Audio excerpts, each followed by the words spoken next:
this video, I'm going to show you how you can find your Cash App transaction history. So this is very easy.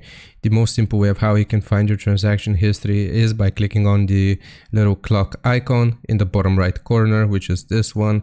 Once you select it, you will be able to see the number of transactions shown right here and the specific transaction itself. So here, somebody has requested 25 bucks from me. I didn't give them any, so it became expired. Once you click on it, you can expand to see the specific date and the specific time which this transaction was received.